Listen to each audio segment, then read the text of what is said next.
Now I want to take you to this tragedy documented by the Institute for Justice, which is fighting for the Caswells. And thank God there are a few good attorneys, like 0.01% of all the attorneys are really what I'd call lawyers that fight for you. The rest are just money suckers. They'll just suck all the money out of you until you're dry. They got a slang saying, you're innocent until broke, or you're innocent until proven broke.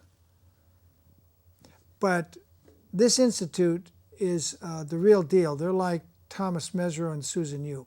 We'll go to that. Watch this. It's only 2 minutes and I'll be back. Family has owned and operated for 2 generations, not because the Caswells broke any laws, but because the local police department wants to cash in on the Caswells' property, which the family owns free and clear. How can this happen in America? Welcome to the upside-down world of civil forfeiture.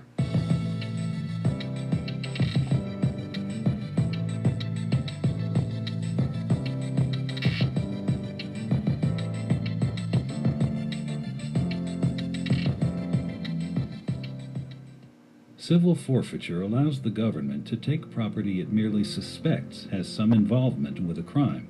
But unlike criminal forfeiture, where property can only be taken if the owner is convicted of a crime, police can use civil forfeiture to take away cash, cars, homes, or other property without convicting or even charging the owner with any wrongdoing.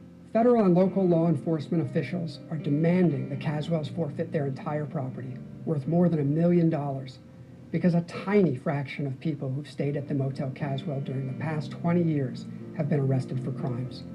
During that time, the Caswells have rented their rooms more than 125,000 times. Employing what is known as equitable sharing under civil forfeiture, the U.S. Department of Justice and the local police will split a payout of more than $1 million if they can successfully seize and sell the Caswells' land, which has no mortgage. No mortgage means pure profit for law enforcement agencies. Under equitable sharing, local police departments like Tewksbury's get around state law by sending cases like the one against the Caswells to federal prosecutors, who then agree to kick back a large portion of any proceeds they get from the forfeiture to local law enforcement agencies. And the Caswells, who have committed no crime and built this business to fund their retirement, would end up with nothing. One of the biggest problems with civil forfeiture is that law enforcement agencies get to keep the profit from the properties they forfeit. And this money can then be used to pad the budgets of police and prosecutors' offices. This gives law enforcement officials a direct and perverse financial incentive to abuse the forfeiture power. This is what is happening in Tewksbury and throughout the nation. And the problem is growing nationwide. The Institute for Justice's landmark Policing for Profit study documented abuse of civil forfeiture laws in all 50 states. In 1986, the year after the financial incentive was introduced into federal forfeiture law, the Department of Justice Asset Forfeiture Fund took in just under $94 million. In 2010, the fund held more than $1.6 billion in forfeited property, and more than $400 million was paid out to state and local law enforcement agencies for their cooperation in cases like the Caswells. A victory on behalf of the Caswells will set an important precedent for the principle that no one in America should lose their property without being convicted or even charged with a crime. This is wrong, and the Institute for Justice is fighting to stop it.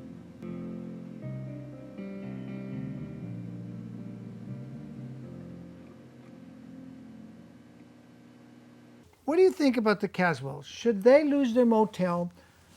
Have the police just turned into another gang like the Thugs, the Bloods, and the Crips? I mean, even the Bloods and the Crips, they might come and mug you and rob you, your till of that day's income from the motel, but they don't try to steal the whole motel.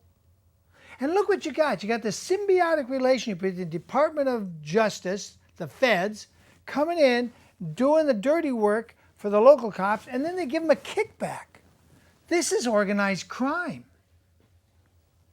This is classic organized crime. And I hope you check out the Institute for Justice. Check out the Caswells in Massachusetts. This could happen here, and I've heard of it happening in Maine. In fact, there's a case going on right now in Maine, very similar, and they don't have the Institute for Justice to help them. What we need is de jure grand juries of we the people who come together in the county, 25 of us, hire a court reporter to take evidence secretly. You then take evidence about who's stealing your property, whether it's the cops, the judges, they're stealing your children. You take evidence. You get it on the record. You make a common law court proceeding, and you indict the local crooks, whether it's Judge Herman or Judge Bullock or Judge Garcia or this judge in LA, Judge Yaffe, that locked up Richard Fine because the appellate court reversed it and said, you're right, Mr. Fine.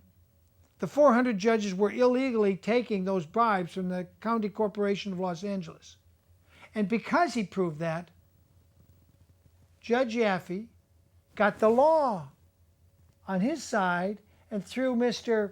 Fine in jail for contempt for winning at the appellate court. Wait a minute, when you win, you're not supposed to go to jail. They're supposed to pay your fees.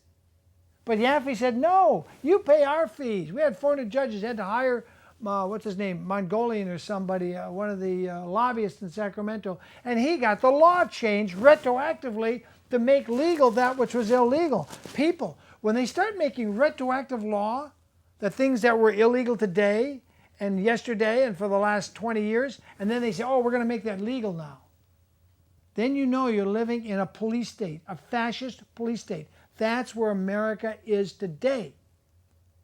And sorry if I'm raising my voice like Alex Jones, but that's where we are.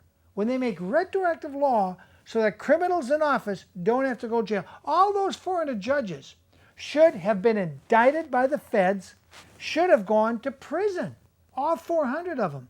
Believe me, there's plenty of other attorneys who run for those judgeships and fill those seats. You won't have 400 empty seats for very long.